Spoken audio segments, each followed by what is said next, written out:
Greetings from Mobility Outlook and welcome to Women in Mobility. Our guest for today is Ms. Franziska Jung, Board Member, Sujan ContiTech.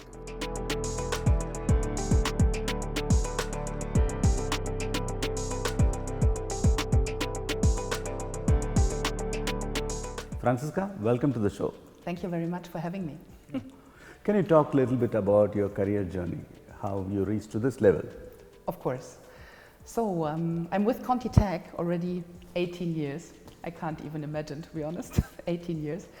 And I started originally in quality. So I'm by profession, I'm an engineer. Okay. Started in quality and did a bit of engineering and then went over to operations, become a production manager, plant manager in Germany, and afterwards for some years in Romania. And then I was responsible for the global operations for our power transmission group.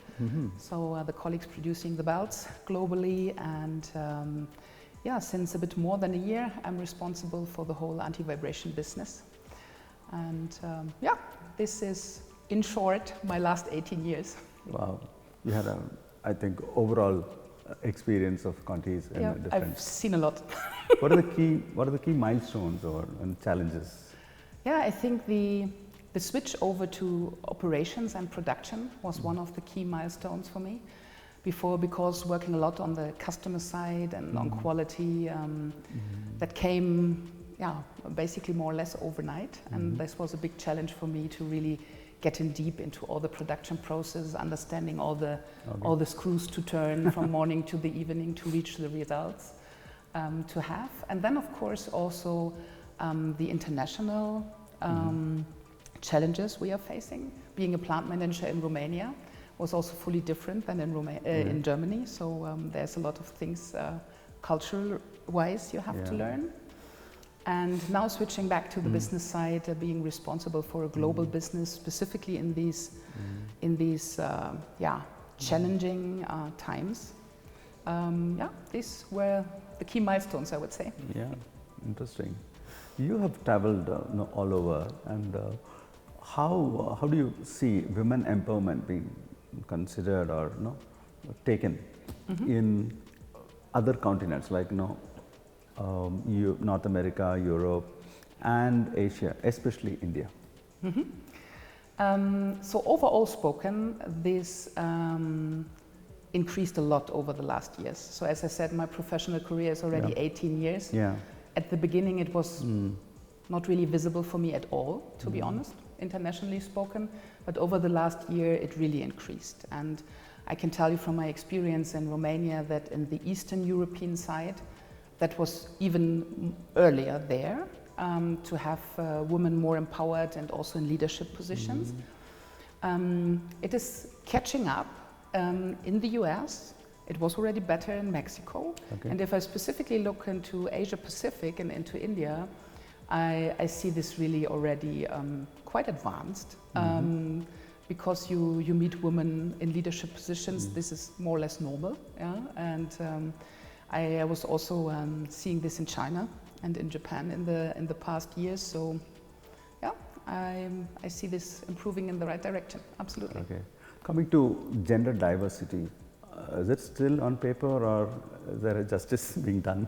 I see the justice. So, if you would have asked me that question, I would say in 8 or 10 years ago, I would say this is just paper. This is just wishful thinking. This is just paper. But now it's visible. It's proven. Okay. People talk about diversity, equity, and inclusion. How is it really helping women? I think it by itself, it is just another step. I would see it like this, because even before it was already improving internationally from my perspective. And this is, of course, now bringing another cornerstone, let's say it like this, to make it more visible globally, even more than before. But it is not a full game changer from my perspective for women. I mean, in total, overall, it's definitely important, but it's not a game changer on the perspective for women. What are the pain points then? The pain points. I think you have to be careful already on the other side not to concentrate too much on women, you know. Okay. This is the pain point I see. It should not just be specifically for women. Yeah, I think we have to come back now more to the equity for everybody. Also internationally spoken. Yeah, this is more the important point. How can organizations improve on the diversity, equity, and inclusion? To make it really a point in their, let's say, in their strategy, and to make it visible. Yeah, I mean, we talked so much over the last years about quality, environment, sustainability. To make that another point that we make visible in our strategic targets, that we make visible in our tracking, that we make visible from management side, that this is for us the way of managing, the way of being, that this is a core for the company. Yeah? If this goes into our DNA, I think this is the best way to do it. Similar with the woman empowerment. Yeah? It's first on paper, but then as soon as it's really visible and lived, it is more than an automatic process. Okay. How men are taking empowering women? This is a tough question. So I see it in the meanwhile quite positive, because they also learned to embrace the different perspective women are sometimes taking on things. I think some years ago they were quite a bit hesitant and suspicious on that. Suspicious even a bit, yeah, here and there. But nowadays they see this just positive, because they also see that the mix between men and women makes the magic and makes a company complete, yeah, because you are not missing a perspective basically or a thought. Yeah? Interesting. What's your piece of advice for the young aspirants, professionals? My piece of advice is stay as you are. Don't try to pretend something or to be different. Yeah? Because I talked to a lot of women over the last years who always tried to compete with men and to be like them. Yeah? Because, okay, if I want to be a leader, I have to be like this man. Don't do this, don't do this. Be yourself, stick to your values, and this is specifically what makes the magic, as I say. Yeah? This makes the company complete when the women come into the company like they are, also as leaders, because that is completing the perspectives. You have a lot of professional commitments and also personal commitments, family. How do you strike a balance between personal life and professional life? Another tough question.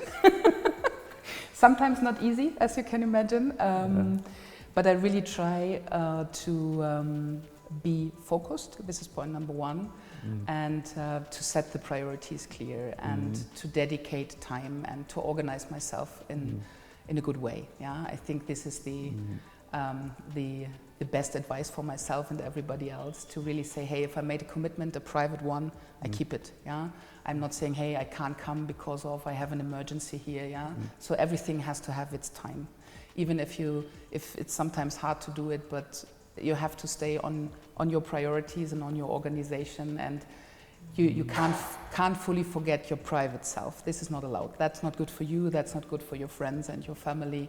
So prioritize, organize, and then just do it. Prioritize, organize, and then do it. Execute. Exactly. Interesting.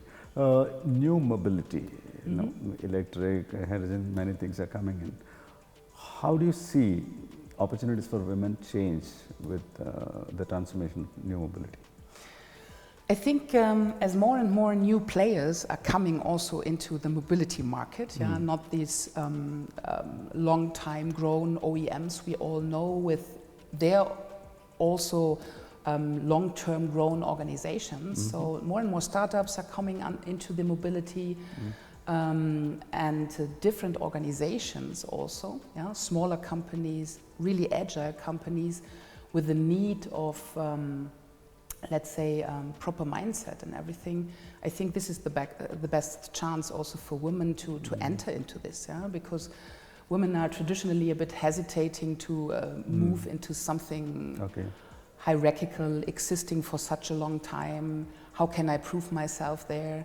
I think these new companies coming up, smaller companies, agile, different setup, also different views on mobility, yeah? I mean, we are not just talking about cars, yeah? This is two-wheeler business, electric vehicles, and also creativity is one of the most important points. My feeling is this is a huge playground where also women could explore themselves in a good way. Great. Tell us about your hobbies. My hobbies. You can't imagine, but as I'm traveling on the business side already quite a lot, but I still love to travel on the private side as well, to explore the world and to see things I haven't seen until now. So I'm very curious on that, on different cultures, of course, different food, nature, and everything. So then for the silent moments, I love to read good books or listen to good music, and to still exercise a bit, I play table tennis. Great. Franziska, thank you so much for being part of Women in Mobility. Thank you so much. I thank you.